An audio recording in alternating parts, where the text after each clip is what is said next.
जी नागपूरची आपण कायापालट केला, आज त्याच्यावर पुन्हा एकदा नागपूरकर जनतेने या ठिकाणी मोहर उमटवली आहे आणि एक प्रचंड मोठा विजय आपल्याला दिलेला आहे।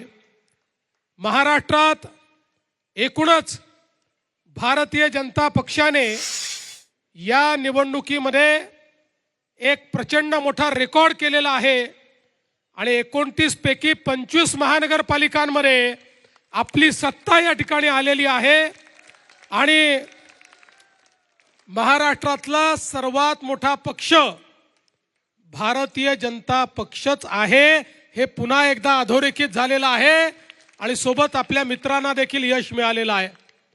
आणि म्हणून मी सगळ्या आपल्या मित्रांचं देखील अभिनंदन करतो।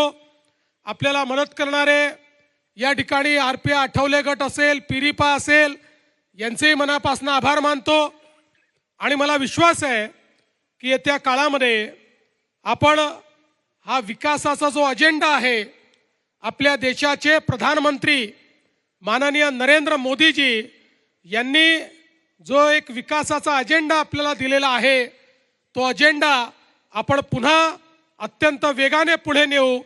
मी असं म्हणेन की आजचा विजय हा मोदीजींच्या विकासाच्या अजेंड्यावर महाराष्ट्रातल्या जनतेने दाखवलेला विश्वास आहे आणि म्हणून महाराष्ट्राच्या तमाम जनतेचं मी मनापासून त्यांचे आभार मानतो।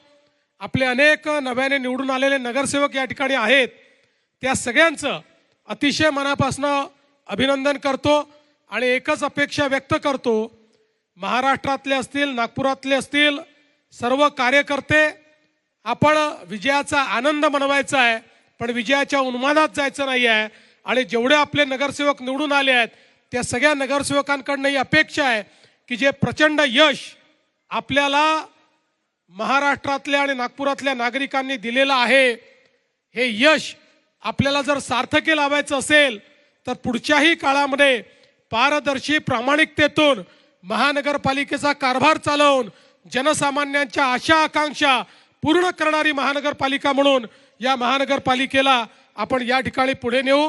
मी पुन्हा एकदा चेनुभाऊ, तुम्ही आले, माझं लक्ष नव्हतं, चेनुभाऊ या ठिकाणी आहेत, प्रणयजी आहेत, सर्वच आपले नेते मंडळी आहेत, पुन्हा एकदा आपल्या सगळ्यांचं मनापासून अभिनंदन करतो आणि माझं बोलणं संपवतो। धन्यवाद। जय हिंद, जय भारत, जय महाराष्ट्र।